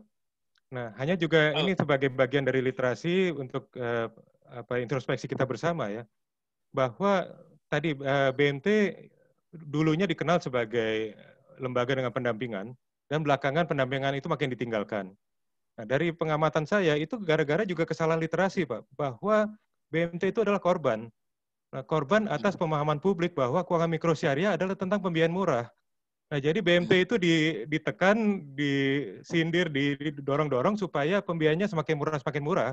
Walhasil BMT menjadi ngikut ala bank ya, bahwa dan untuk supaya mereka bisa memberikan pembiayaan murah, tentu ada cut cost. Salah satu yang dikorbankan adalah pendampingan tadi. Jadi maka menurut saya keuangan mikro itu tidak tentang murah, tapi tentang being impactful. Jadi saya setuju sekali dengan gerakan Bapak bahwa gerakan keuangan mikro itu, mikro syariah, bahkan dilakukan oleh lembaga seperti Bapak yang menjalankan pendampingan, dan pendampingan itu perlu biaya, nggak masalah gitu, mestinya kalau mahal, sejauh itu impactful. Jadi ibarat kata kalau kita sakit, yang kita perlukan bukan obat yang termurah, namun obat yang mungkin tidak murah, namun menyembuhkan. Nah, apalagi bicara UMKM, return-nya itu tinggi. Jadi sesungguhnya mereka tidak sesensitif big corporation, yang beda beberapa persen itu ribut itu adalah justru large corporation ya, tiap 0,5% atau setengah bip itu juga bereaksi. Ini UMKM sebenarnya tidak begitu sensitif itu. Jadi bagi mereka persis pembiayaan itu bagaikan obat, harus disampaikan dengan cara yang tepat, dosis yang tepat, dan waktu yang tepat. Nah, kalau hanya murah namun tidak tepat seperti itu menjadi useless. Jadi ini semoga dengan Pak Husein mungkin bisa melanjutkan, kita bisa berinteraksi lagi Pak. Saya juga ingin mendalami gerakan Bapak. Siapa tahu bisa kita dakwakan ke lokasi-lokasi yang lain atau menginspirasi teman-teman praktis yang lain. Baik, terima kasih banyak sudah memberikan inspirasi juga Pak Jamil kepada kita semuanya, terutama terkait dengan tadi memang tidak ngebahas ke institusinya ya, lebih bagaimana keuangan syariah bisa masuk ke mikro, ke ultra mikro, malah dengan pola kolaborasi. Ini titik tekannya tadi, kolaborasi. Itu yang saya coba ini. Karena kita bisa bergerak sendiri-sendiri. Ya, saya kira terima kasih banyak. Saya kembalikan kepada pemandu acara, Pak Wakil Ketua, Pak Rizkullah, silakan untuk ditutup. Ya, sebelum ditutup, Pak Rizkullah, Pak Husein, saya sangat berterima kasih atas kesempatan ini dan mohon maaf atas segala kekhilafan, kekurangan selama acara diskusi ini. Baik, terima kasih Pak Husein yang telah memandu diskusi dengan sangat baik. Terima kasih juga kepada Pak Jamil Abbas yang telah memberikan pemaparannya tentang keuangan mikro syariah, dan saya pikir tidak sebatas tentang keuangan mikro syariah saja tadi, tapi lebih luas lagi. Dan saya sependapat bahwa memang kalau kita ingin membangun ekonomi keuangan syariah di Indonesia, wabil khusus di Banten, tidak sebatas pada membangun kelembagaannya saja, tetapi membangun secara sistem. Itulah mengapa PUB ya, sejak 11 minggu yang lalu kita secara rutin, secara istiqomah menghadirkan berbagai narasumber yang kompeten di bidangnya ya untuk menyampaikan materi seputar ekonomi keuangan syariah, bukan hanya dari sisi kelembagaan, tapi juga dari segi ekonominya, dari segi industri halalnya, ekonomi halalnya. Dan insya Allah minggu depan topiknya yang akan kita angkat adalah juga tentang bagaimana kita membebaskan pengusaha-pengusaha menengah bawah ini dari jeratan rentenir. Tadi Pak Hussein selaku moderator juga sudah menyinggung. Tapi kita akan mengambil satu contoh kasus di Banten, ada semacam lembaga LAZ ya, Harfa yang telah berhasil membangun masyarakat yang bebas rentenir ini. Insya Allah kita bertemu nanti di minggu Kamis depan ya. Dan terima kasih kepada Ki Aeng Hairudin yang masih bersama kita selaku pembina PUB. Beliau adalah mantan ketua DPRD Provinsi Banten, tentunya tahu banyak tentang Banten dan segala permasalahannya. Dan ada yang khusus mau disampaikan, Ki Aeng? Tidak, makasih. Kepada para peserta, khususnya juga Bapak Ibu yang tadi aktif dalam diskusi, kami atas nama Perkumpulan Orang Banten PUB juga menyampaikan terima kasih banyak dan mudah-mudahan sangat bermanfaat acara ini dan membawa keberkahan bagi kita semua, mendapatkan ridho Allah Subhanahu wa taala. Saya atas nama PUB penyelenggara webinar menyampaikan juga mohon maaf sekali lagi. Dan wabillahi taufiq wal hidayah. Wassalamualaikum warahmatullahi wabarakatuh. Waalaikumsalam warahmatullahi wabarakatuh.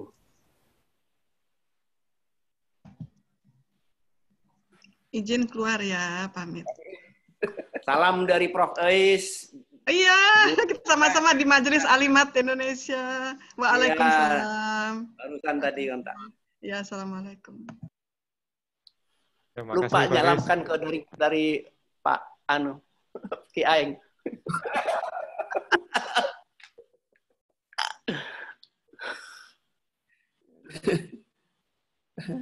Pak Jamil, terima kasih banyak Pak Jamil ya.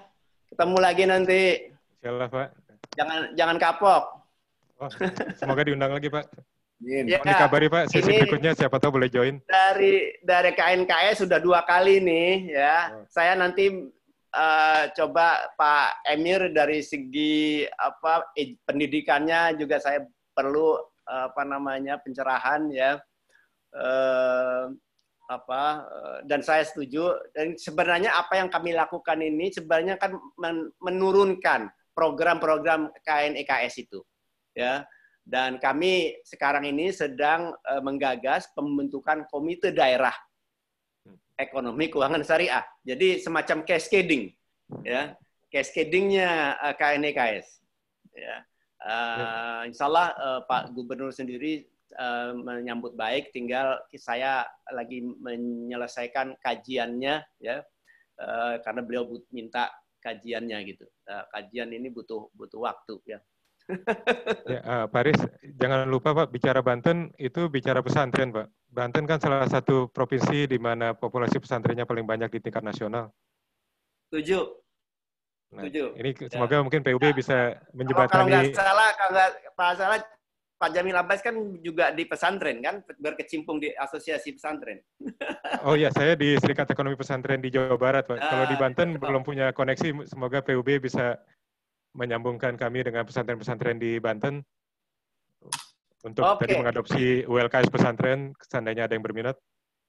Ini kegiatan webinar ini didukung oleh salah satunya juga oleh Forum Silaturahim Pondok Pesantren. Oh, okay. Nanti saya sambungkan kalau begitu. Ya, jadi untuk koneksi ke pesantren Banten bisa melalui PUB ya Pak ya? Iya. Terima kasih sebelumnya nih Pak. Ya, oke. Ya. Baik, terima kasih sekali. Pamit ya Pak. Assalamualaikum Pak Aeng. Assalamualaikum. Ya, Kang Mansurdin. Ya, mangga turun nuhun. Assalamualaikum. Pamit. Nun.